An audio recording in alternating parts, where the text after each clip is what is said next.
Israel और Hezbollah अब जंग के मैदान में आमने सामने हैं। वहीं दूसरी तरफ आईडीएफ लेबनान पर जमीनी हमला करने की तैयारी में लगी है। हालांकि हिजबुल्लाह प्रमुख हसन नसरल्लाह ऐलान कर चुके हैं कि वो वर्षों से इजरायली सेना का लेबनान की धरती पर इंतजार कर रहे हैं। लेकिन इस सब के बीच यमन के हूती की इस युद्ध में सीधे एंट्री हुई है। हूती का कहना है कि अगर जरूरत पड़ी तो वो अपने हजारों लड़ाके इजराइल के खिलाफ लड़ने के लिए लेबनान भेजेगा।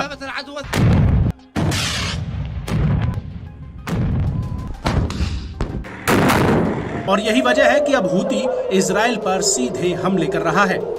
दरअसल हूती ने इजराइल के तेल अवीव शहर पर एक बैलिस्टिक मिसाइल दागी, जिसकी वजह से आसपास के इलाके में हवाई हमले के सायरन बजने लगे और पूरे इलाके में भगदड़ जैसे हालात बन गए। वहीं एश्केलॉन सेटलमेंट से तो इस मिसाइल को साफ देखा गया।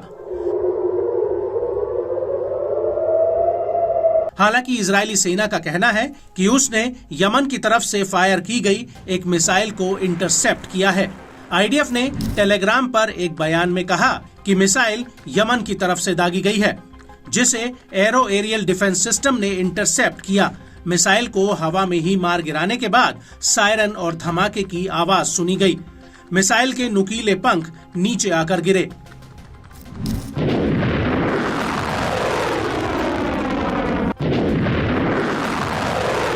वहीं इस हमले को लेकर इजरायली मीडिया का कहना है कि करीब 20 लाख सेटलर्स मिसाइल के डर की वजह से शेल्टर्स की तरफ भागे। इस दौरान भगदड़ मची, जिसमें करीब 20 से ज्यादा लोग घायल हुए हैं और इस हमले की वजह से बेन गुरियन एयरपोर्ट पर विमानों की आवाजाही तक रोकनी पड़ी। वहीं दूसरी तरफ लेबनानी न्यूज एजेंसी अल मयादीन ने कहा कि हूती ने यह हमला 1 से ज्यादा टारगेट्स पर किया था और इजराइल को ये समझना चाहिए कि अब तेल अवीव यानी याफा सुरक्षित नहीं है।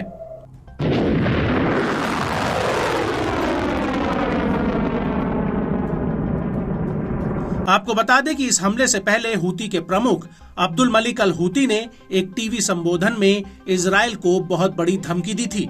उन्होंने कहा था कि इजराइल के खिलाफ हूती लेबनान और हिजबुल्लाह का समर्थन करने से हिचकिचाएगा नहीं।